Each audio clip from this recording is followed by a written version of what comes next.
After breaking down how Alejandra Villarreal approaches the bass, there's a different question that comes up, because her sister, Daniela Villarreal, approaches the guitar in almost the opposite way. So the question is, would she pass a test built around someone charismatic, a superstar guitarist, like, say, Ritchie Blackmore? When people talk about great rock players like Blackmore, they're usually talking about phrasing, control, attitude, and a very specific kind of unpredictability. It's not just what Blackmore plays, it's how he shapes and survives tension in real time. So it isn't actually a technique test, it's an identity test. Passing the Blackmore test really means, do you create a sense that anything could happen next while still sounding completely in control? What Ritchie Blackmore does is not just play lines, but to bend time slightly, delay resolution, lean into his phrasing, and go just to the edge of stability without ever truly losing control. That's the key to balance. Now, let's look at Daniella.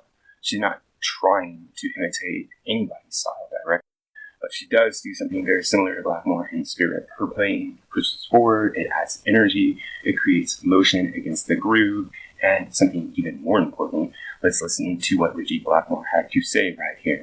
My favorite guitar player, and I first heard Shapes of Things with Jeff Beck playing, and I thought, my God, who the hell is this? This shouldn't be allowed, it's too good. And I've been a fan of theirs ever since.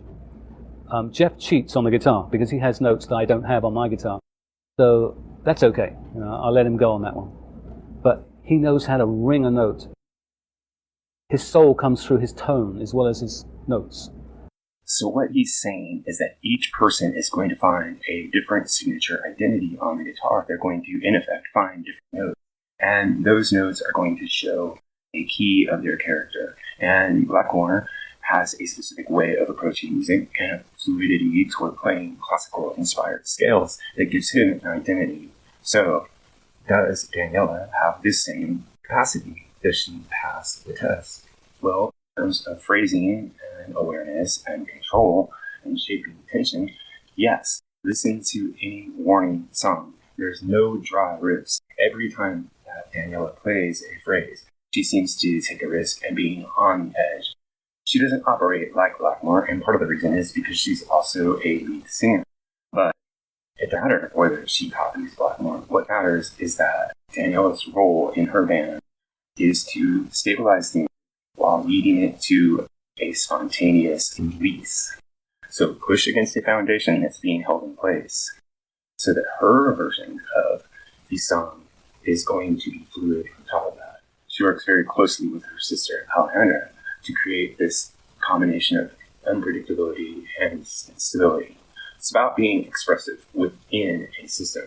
Now, there is a very specific aspect of Daniella's playing that you can't really get to when you listen to the Warning as a band, but when you listen to her isolated playing by herself, you can really hear it. And I have a members-only video that you can access just by clicking the join button, which is about how Daniela Villarreal actually sounds. So check that one out. So now, does Daniela Villarreal pass the Ritchie Blackmore test? Well, maybe not to some people, maybe not in a completely traditional sense, because she isn't a shredder the same way. But she does something that's even more important. She translates the idea that Blackmore mastered of tension and control into a completely different musical expression for a completely different time.